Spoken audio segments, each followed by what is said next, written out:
the thing about choosing the article. So I would say if it's just mostly about those people, then you're going to focus on those people, but also you want to read it close enough so that there, because it can't just talk about them, right? It has to at least mention. You're right that it's not going to really talk about all the different groups and develop everybody's motives or whatever. But it should mention things. It should mention the bank, or should mention some other one. So it should give you something to also to include, even though it's going to be mainly about whatever. So if it's mainly about students and taking out loans, that's good. Then what's the problem or what's the issue? Like, what's that article talking about? Oh, okay. They're getting older and I still have this debt that so have they, has the degree helped them so that they can pay back their debt, or it hasn't? So you're trying to figure out, like, from your article, you're trying to identify other, if there are other groups. I would say it's fine. Like, you can totally use that, but you do want to be aware, right, that it's about this. It's talking about one group, but any problems that they have, or issues that they have, or if they're the group that's being harmed, somebody's harming them. Like, there's some problem, and as long as you can sort of point to that, then that's good enough. You don't need an article that's going to fully develop everybody's motives and so on. Right. The other thing they want you to practice, although you're not really turning it in, is this idea of being like very engaged as a reader. Right? They're trying to model this idea that when you read, you do these things, meaning you're asking questions, you're trying to point out assumptions or logic the person's using. Like, that's what the writer's reference section is about. So you're trying to be an engaged reader, and I guess that sort of goes a little bit to what Tammy said, meaning, like, even if they're not explicitly talking about different groups, you're trying to tease out different ideas that might exist, like assumptions that people are making when they're making their arguments. Questions that occur to you, like maybe they skipped over something or they're not really addressing something. This is a critical thinking exercise. So they're trying to get you to really spend time, and that's what this example is about that I'm sort of showing, right? Meaning, you're just, and it doesn't, I mean, the only way that I can say this in real life, like the way it helps, is that you don't really care about what you're writing on the side.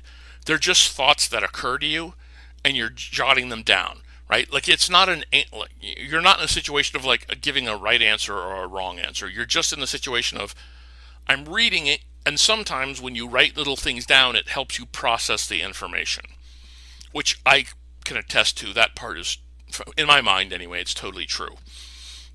It helps me a great deal if I'm reading stuff and I jot just a few words down about it. That's what they're trying to get people to do.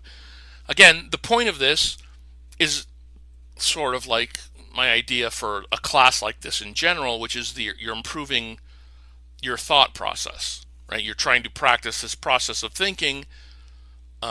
This is a very explicit way to do this. You may not, I mean, people don't do this probably, forever, although some people probably do it forever. But you're just practicing this. You're practicing looking at each sentence and trying to tease out something, right? And just jotting it down, right? So the title explains her position. This assumes this is a thing to be concerned about. So it could be wrong or whatever. You could just be, writing, but it helps you process. It helps your mind sort of tune into things so that you can start to recognize, when faulty assumptions are being made. Like, so if someone's making an argument and their assumption is incorrect. But this whole concept here is that you're trying to identify statements where people, mostly I'm looking for places where it sounds like people are drawing conclusions, right? And so that I can so I can be like, all right, this is a conclusion, like, but are they proving it, or they're just sort of saying it?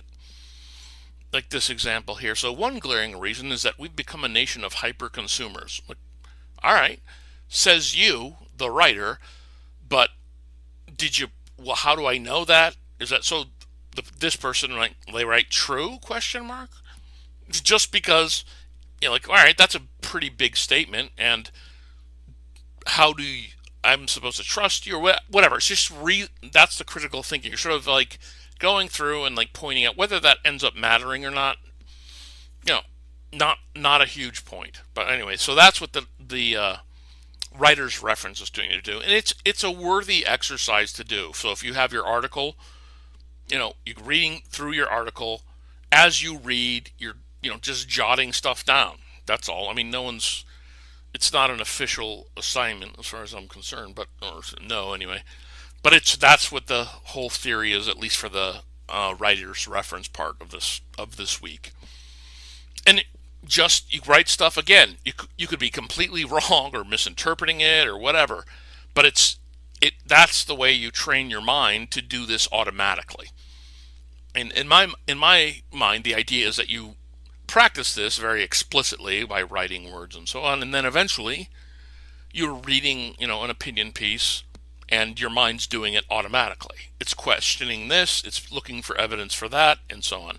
And that's what they believe that one of the values of the course is, which I agree with. But right, and then it's about using quotes, but we can do that once we have sort of a draft going.